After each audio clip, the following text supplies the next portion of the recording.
Consciência Negra e o Cristão. Eu, Jair Macedo, você, meu melhor convidado.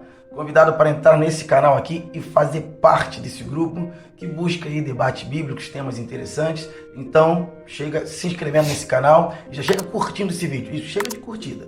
Chega curtindo. As pessoas falam assim, mas não vou, primeiro quero assistir o vídeo. Não. Curte para não se esquecer. Se não gostar do vídeo, descurte no final.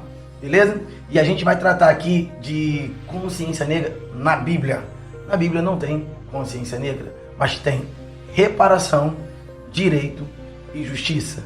Que a gente vai conseguir aqui fazer um paralelo desses textos bíblicos com os nossos dias, dia da consciência negra. Então, fica até o final do vídeo e faça a sua crítica, faça a sua resenha depois de nós chegarmos à conclusão. Beleza? Vou começar então falando de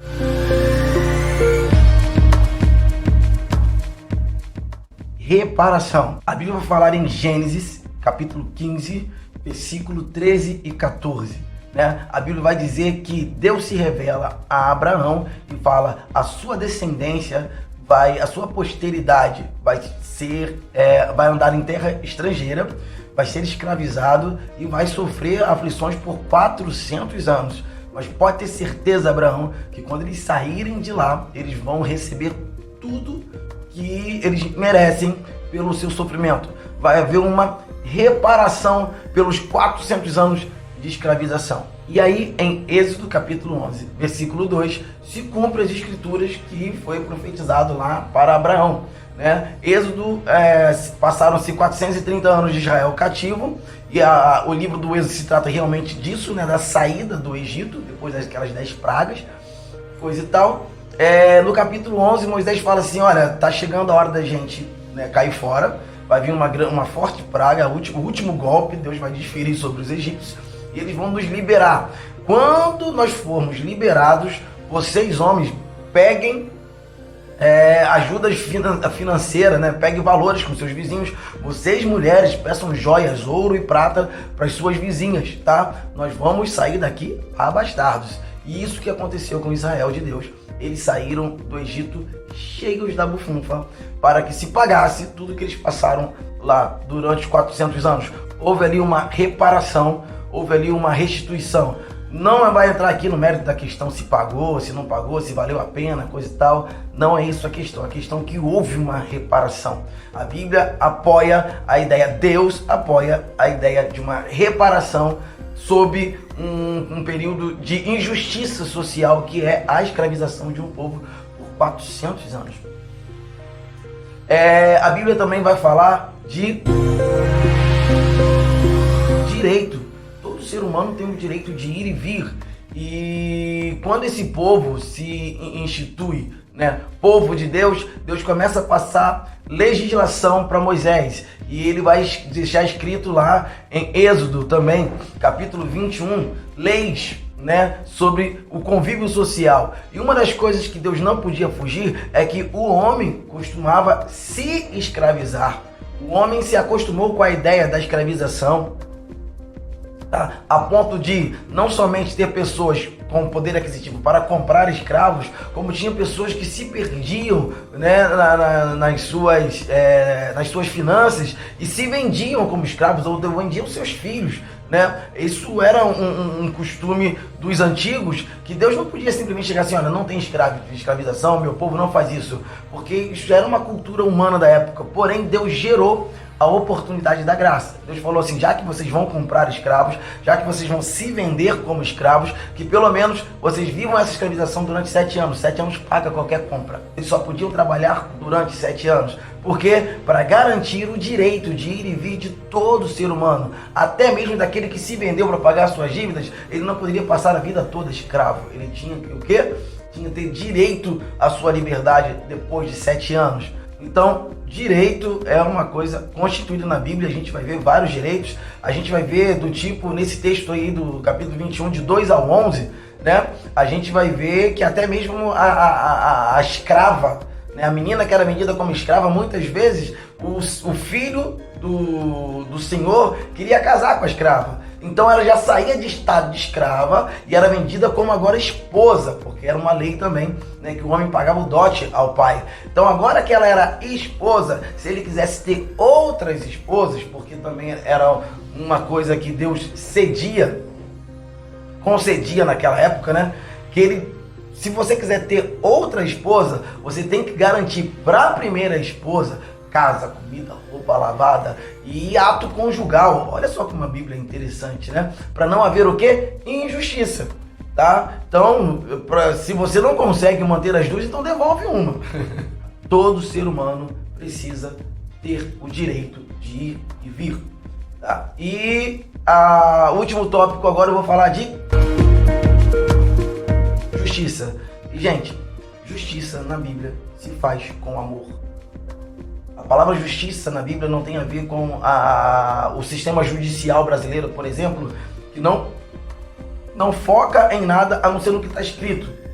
E se o bandido achar uma brecha na lei, o bandido é solto, porque eles não estão aqui para cumprir amor, para cumprir... Não, para cumprir está escrito. O judiciário vai no que está escrito. E se muitas vezes o advogado é muito bom, ele vai levar o juiz a fazer injustiça. Por quê? Porque encontraram uma brecha na lei. Esse sistema judiciário depende lá da Carta Magna lá, depende do Vade-Mecum, depende daquela leitura toda que não é o que a gente precisa. Porque a justiça que está na Bíblia, ela é feita com amor. E eu vou falar de um texto muito forte para mim, de justiça, que se encontra em Filemão. Filemão, capítulo 1, versículo 8 em diante, fala da história do apóstolo Paulo enviando de volta para Filemão um escravo fujão, o Onésimo, isso mesmo. O apóstolo Paulo está preso e mesmo assim ele tem a oportunidade de evangelizar o Onésimo, né? E o Onésimo se converte a Cristo, começa a viver uma vida cristã e o apóstolo Paulo fala, agora que você é um cristão, você tem que pagar a sua dívida, você é um escravo, você volta lá para Filemão lá, se arrepende da sua fuga, né? Porque eu vou escrever uma carta aqui e ele vai te receber não mais como escravo, mas sim como um irmão. Então, o que acontece? O apóstolo Paulo está convocando a Filemão a cometer um ato arbitrário naquela época, para um senhor de escravo pegar um escravo fujão e transformar ele num irmão. O apóstolo Paulo escreve na carta assim, olha, recebe o Onésimo como se você estivesse recebendo a mim, tá? Porque agora ele foi inútil para você no passado, que ele foi um escravo rebelde e fujão, mas agora ele é útil a mim e a você também ele vai ser útil. Agora ele vai ajudar você na empreitada de pregar o evangelho. Porque o apóstolo Paulo fala que Filemão, ele recebia boa notícia de Filemão pela veemência como Filemão era um grande pregador, propagador do evangelho, como ele dava testemunho de Cristo. Ele falou assim, Onésimo, volta porque o cara é cristão mesmo. Volta porque o cara vai te chamar. Então, eu não vou te obrigar, Onésimo, a nada. Eu vou usar da sua espontaneidade, da bondade do teu coração. Ó, você vai tratar esse escravo como seu irmão agora. Então, é um desafio ao sistema da época? É um desafio ao sistema da época. Imagine só o que os outros senhores de escravos iriam falar. Agora, o escravo foge e volta perdoado? Como é que isso funciona? Né? Vai se perder o temor. Imagine se Onésimo tem outros escravos. Pô, o escravo fujão voltou, não levou nem chibatada. Tá aí de boa, agora é irmão com ele. Eu vou fugir também e voltar arrependido. Né? A ideia que a gente entende do apóstolo Paulo é que o amor vai começar a transformar as camadas sociais. Vai trazer o que de volta? A justiça. Né? Nós vamos aprender agora a não mais escravizar por causa de dívida, mas nós vamos perdoar a dívida, nós vamos ensinar a pessoa a sair da dívida.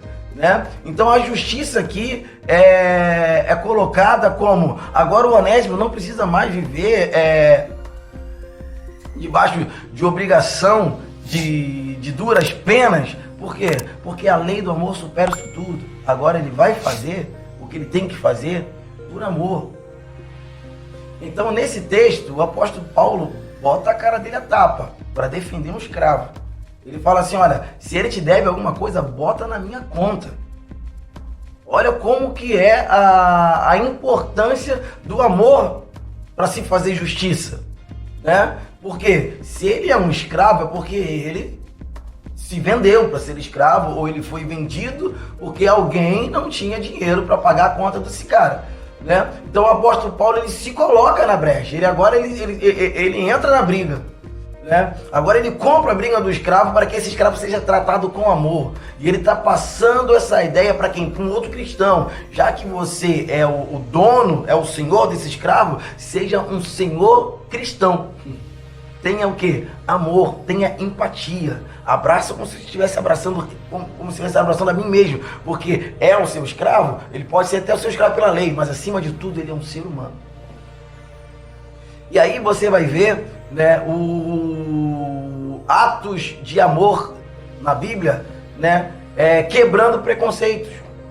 Por exemplo, Jesus chega e cura no sábado. As pessoas falam assim: essa mulher, por que você não deixou para curar no dia seguinte? Tem que curar no sábado? É justo que ela fique cativa? Vocês preferem cumprir a lei e manter uma pessoa cativa em pensar que ela pode ser liberta hoje? Você sabe quanto tempo ela vem nesse cativeiro, né? Então a justiça, ela é feita com amor. As pessoas não tiveram amor pela senhora liberta, mas tiveram apego à lei. Quando na verdade Jesus responde: mas o sábado foi feito para o homem, não o homem para o sábado. Então nós devemos assumir uma luta contra certas leis a favor do ser humano. Então, o que é a lei da consciência negra, né? Por que se tornou criminalização racismo no Brasil? Porque justamente é uma lei a favor do ser humano. Porque as pessoas falam assim: mas é somente ter consciência humana, né? Senão vai querer fazer consciência amarela, consciência branca, coisa e tal. Mas por que consciência branca, se na verdade quem foi escravizado foram os negros? Quem foram aviltados de seus direitos foram os negros. Quem foram libertados muito mal, a história vai dizer, né? Sem direito a nada, né? E quando precisou-se de mão de obra paga, em vez de contratar os negros, contrataram italianos, japoneses, enfim, imigrantes, né? A ideia era mesmo tornar o povo negro, né? A raça negra uma raça desprezível e tirar ela do mapa, né? Vamos branquear o Brasil. Né? Então a gente vai ver, por exemplo, um pastor norte-americano, né, o bispo Martin Luther King, assumindo a luta, né, a favor dos negros, a partir do momento que a Rosa Parks, ela inicia um tumulto no ônibus, porque ela tinha que ceder o lugar dela, né, pro branco. Ela não cedeu, isso gerou uma comoção, porque ela foi presa por causa disso, e aí os ativistas a favor do ser humano entra, e o Martin Luther King, ele desenvolve um sermão em cima de quê? De um texto bíblico, do bom samaritano. E ele fala assim: olha, se você for um pastor igual aquele sacerdote, você vai dar de ombros. Se você for um levita igual aquele auxiliar do sacerdote lá que passou, você vai dar de ombros para a pessoa que foi o quê? Aviltada, para a pessoa que foi assaltada, para o moribundo que está quase morrendo. Né? Então, nós cristãos não podemos dar de ombros para a história, virar as costas dizendo assim: isso é assim mesmo, aconteceu, deixa isso para lá. Não. É bíblico a reparação. Se retiramos os negros da sua terra, trouxemos para um país estrangeiro, tiramos dele a cultura, tiramos dele o nome, nem sequer sobrenome eles mais têm da terra deles, e agora nós entendemos que foi um equívoco mantê-los cativos e nós os soltamos sem reparação, nunca é tarde para reparar. O povo de Israel ficou 400 anos e receberam reparação. O brasileiro precisa entender que é necessário a consciência negra, porque foi o negro que foi escravizado, foi o negro que foi tirado da sua terra natal, foi o negro que foi violentado, foi as negras que foram estupradas, foi a raça negra que agora está essa mistura aí e as pessoas estão lutando, né? Não precisa esse negócio de consciência negra, agora querem fazer o feriado, agora tudo é mimimi, coisa e tal, mas se você entender o que a consciência negra está reivindicando, é simples, é que acabe o racismo estrutural do Brasil. Aquela piadinha que na verdade confunde de verdade, que tira o negro da jogada, que tira o negro das faculdades, que tira o negro das oportunidades, que a mulata só serve para sambar que a mulata só serve para estar lá de disposição no sambódromo, porque agrada a sociedade, o negro serve, mas porque não agrada a sociedade, o que agrada o negro é posto de lado. Não, é tempo de reparação, é tempo de direito, é tempo de justiça. E justiça se faz com amor. E se você gostou desse vídeo, curte aí, mais uma vez eu quero lembrar você, comenta e repassa para frente aí, tá? Para que o brasileiro possa ter um pouquinho mais de consciência. Porque, Jaeder, eu sou daqui e a consciência branca ninguém tem? Pois é, né? Se o branco tivesse consciência, não seria necessário ter consciência negra. Até a próxima.